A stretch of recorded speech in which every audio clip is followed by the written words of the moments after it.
এবং উপস্থিত আছেন শাহীন শিক্ষা পরিবারের সম্মানিত শিক্ষক এবং শিক্ষিকাবৃন্দ, শাহীন শিক্ষা স্কুলের আমার প্রিয় ছাত্রছাত্রী ভাই ও বোনেরা এবং বিশেষ করে শাহীন শিক্ষা স্কুলের ছাত্রছাত্রীর আমার সম্মানিত অভিভাবক এবং অভিভাবিকাবৃন্দ সবাইকে আমার ব্যক্তিগত পক্ষ থেকে, এবং আপনারা জানেন আমি একটা দল করি, আমার নেত্রী দেশনেত্রী বেগম খালেদা জিয়া, যিনি নারীদেরকে সুশিক্ষায় শিক্ষিত করার জন্য ক্লাস 1 থেকে প্রথমে 8, তারপরে ক্লাস 10 পর্যন্ত বিনা বেতনে পড়াশোনা করার সুযোগ দিয়েছিলেন, সুযোগ করে দিয়েছিলেন।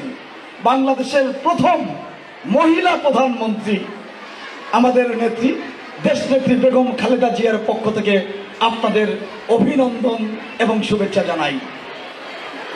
আমাদের নেতা জনাব তারেক রহমানের পক্ষ থেকে অভিনন্দন শুভেচ্ছা জানাই। সিরাজগঞ্জের কৃতি সন্তান, যিনি বিভিন্ন বক্তৃতায় বিভিন্ন সেমিনারে বলে থাকেন, reading is knowledge, knowledge is power. তোমরা পড়ো, পড়লে জ্ঞান অর্জন হবে, জ্ঞান হচ্ছে শক্তি, এবং যে শক্তিটা লেখাপড়ার মধ্য দিয়ে অর্জন করা যাবে সেই শক্তিটা কেউ কেড়ে নিতে পারবে না। এটা বলতেন ইকবাল হাসান মাহমুদ টুকু ভাই। সেই টুকু ভাইয়ের পক্ষ থেকে আপনাদেরকে অভিনন্দন শুভেচ্ছা জানাই। প্রিয় ভাই বোনেরা আমার, প্রিয় অভিভাবকবৃন্দ, প্রিয় অভিভাবিকাবৃন্দ, আমি আজকে গর্বিত এই কারণেই যে শাহীন শিক্ষা স্কুলের মতো এত বড় একটি প্রতিষ্ঠানের একটি পুরস্কার বিতরণী অনুষ্ঠানে আমাকে প্রধান অতিথি হিসাবে যে সম্মান করেছেন, সেই সম্মানের জন্য আমি গর্বিত এবং শাহীন শিক্ষা পরিবারের কাছে আমি কৃতজ্ঞ। কিন্তু আমার একটা দুঃখও আছে, গত 17 বছর আমি আপনাদের কাছে আসতে পারি নাই, আমার এই শাহীন শিক্ষা পরিবারের শিক্ষক শিক্ষিকাদের সঙ্গে যোগাযোগ করতে পারি নাই, কথা বলতে পারি নাই।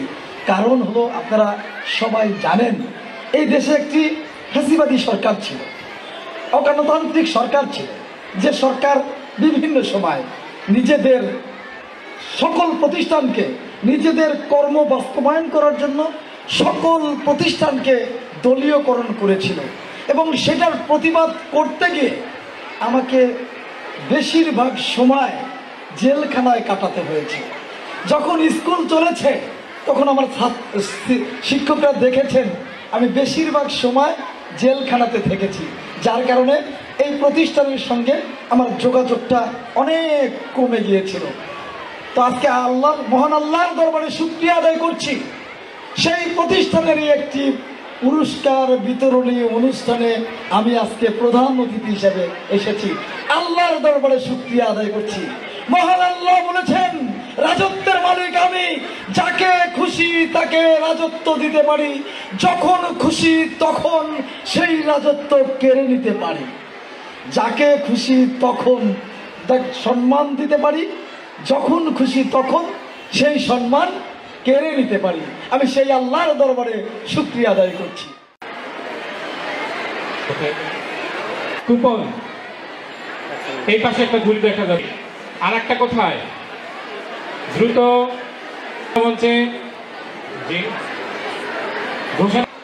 এবং উপস্থিত আছেন শাহীন শিক্ষা পরিবারের সম্মানিত শিক্ষক এবং শিক্ষিকাবৃন্দ, শাহীন শিক্ষা স্কুলের আমার প্রিয় ছাত্রছাত্রী ভাই ও বোনেরা। আল্লাহ সেই শেখানো দোয়া আপনার উপরে শান্তি রহমত বর্ষিত হোক। যদি একজন মুসলমান সালার শিল্পী মুখস্থ হয়েছে, তারা ঘোষণা মঞ্চে। তুমি অর্থ সহ শিখেছ? কোন শ্রেণীতে পড়ো? আমি তৃতীয় শ্রেণীতে পড়ি। আচ্ছা, তুমি বলো তো, সময় কম, এই জন্য আমি মাইক্রোফোনটা দিতে পারতেছি। কোন শ্রেণী করবো? শুধুমাত্র যে সকল ছাত্রছাত্রী এইভাবে, তুমি তোমার কাছে কঠিন লাগে কোনটা? না, মা কি করে ওইটা দেখে বেশি করে।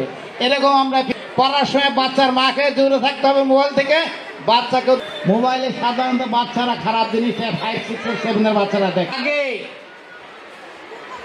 বাচ্চাদের সুন্দর দিকে তার সুবিধা হবে। তো আজকের এই অনুষ্ঠানের অনেক মা আছেন, করবেন যতই সে পড়বে ততই শিখবে। আর একটা প্রবাদ বাক্য এখানে আছেন, আমি ধারণা ছিল হয়তো অনেক কম হবে, জাতীয় সম্পদে পরিণত হবে ইনশাআল্লাহ। আমি শেষ জানেন যে আমরা 2025 সন থেকে হচ্ছে হিন্দু শিক্ষার্থীদেরকে তাদের সেই